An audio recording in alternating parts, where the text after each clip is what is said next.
If you are thinking of moving abroad and studying by yourself, it would be so much fun to experience new things and meeting new people.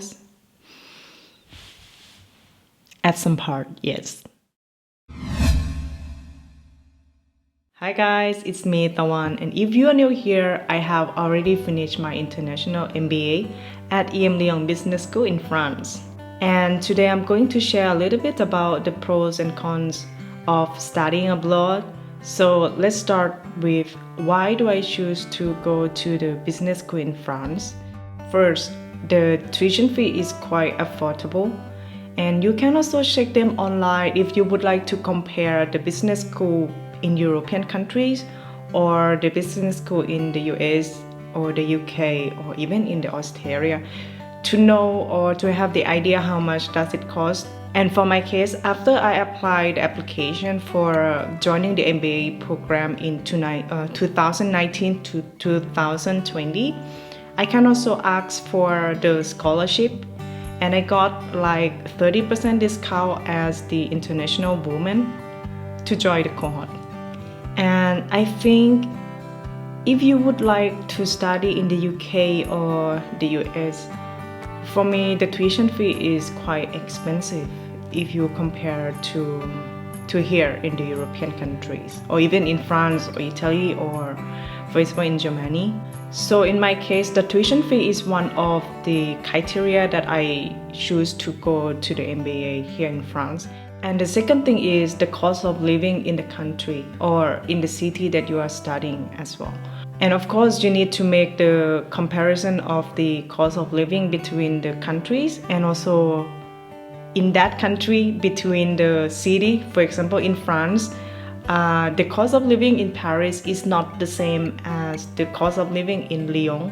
And for my case, I think the most outstanding cost that I used to pay is the accommodation. The accommodation in Paris is quite high if you compare back to Lyon. And some of my friends who live in Paris, they paid up to 1,000 euro a month. Meanwhile, in Lyon, you can pay 650 euros per month for the same square meters. And of course, studying in France, you need to know how to speak French. Even though the program that you choose, they provide the English program, but you still need to know how to speak French in your daily life in order to survive, like buying the foods, going to shopping more, or asking for helps. What else can I say here? I think France, they have a very good foods. I mean, French food is very good. Wine, of course. You can find a very fair price of the wine here in France. It would be a shame if you don't drink French wine when you're in France. I mean, you cannot really find the cheaper price outside of France at the same quality, you know. Good weather, they have 4 seasons, good people, if you're good to them, and many good places to visit. I don't think that if you spend 1 year here in France, you can exploring all of the places over the country. There are many beautiful places here to visit. And in order for me to stay in one country for a long time, like more than 1 year, food plays a very important role in this case. Because if you're not happy with the foods in that country, how can you make your mind happy? You know what I mean? Food heals everything. After graduation, you have the right to find a job in the European countries. So job seeker visa, I can apply for another year. So in total, I can stay in France 2 years in a row. It gives a lot of freedom in terms of job opportunities here in Paris as well. You know that you will spend times here in France for over a year. There are things that you have to encounter with is your emotions. So I will divide the emotional states into 3 categories. The first one is exploring.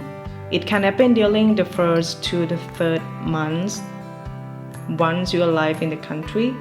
Everything is just beautiful and life is an adventure. At this stage, you would like to explore the city you would like to explore the countries, new foods, meet new people, and everything looks so exciting to you. It's like you might feel that you will never get bored of this country, because you're exciting.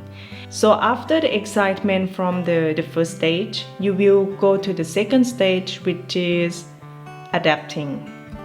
It can happen between month 4 to month 9. It's when you try to get used to new things, you're adapting with your friends, adapting with the environment and the surroundings. But still you have fun. You still have fun at this stage. And then it will go to the last stage, which is the third one, homesick. It can happen during the almost the end of the semester.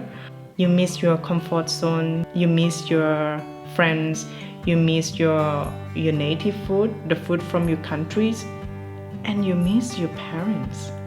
I'm pretty sure that most of the people who come to study abroad have faced all of the stages that they might not even realize it.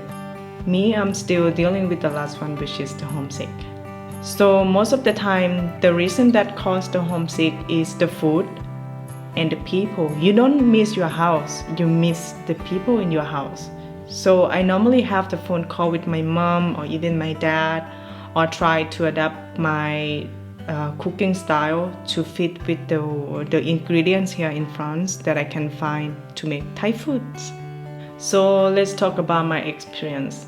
I think when I moved out from my comfort zone or my home country, it feels super alone, I learned how to cook by myself, in which I never cooked for myself when I was in Thailand. And I have unlocked my new language skills, which is French, because here I have to learn how to speak French, and learning a new language is the good way to develop your skills as well. Even though you don't know how to speak French, but when you are here in France, you just need to learn how to speak French, because it's the instinct to survive in such an unfamiliar circumstances. Adapting yourself with your classmate can be fun as well if you find the right person to hang out with and to share things with you. It's good, isn't it, to have someone to share the same interests, the same things that you can talk about everything with them. But again, at some point, you will miss your home, you miss your comfort zone. I miss my home. I miss my hometown. I miss people in my family. I miss Thai food, of course. I miss my comfort zone. And then when you miss something so much, it will just turn into the mental breakdown because you cannot change the environment. The other things that worries me a lot is the expenses. Because in Thailand, the expense is pretty low if compared to living here in France. For example, a small bottle of Coca-Cola costs like 10 cents, but here in France it costs like $2 or more. Make sure that you manage your expense correctly and make sure that you have a correct financial plan to cover all of the expenses before you come here in France. Finding the apartment, finding a new job, dealing with the administrative here in France, it can be very annoying and out of hands because your French is not in the conversational level that you can communicate fluently with the French people or the people who manage the paperwork for you. So at that point, you need someone to help you. Et voila! That's what I would like to share with you guys about pros and cons studying abroad in France. I hope it would be helpful for some of you guys, and if you would like to leave the comments or ask me anything, you can just write a comment down below. I hope you enjoy it, and I will see you in the next video. Bye bye.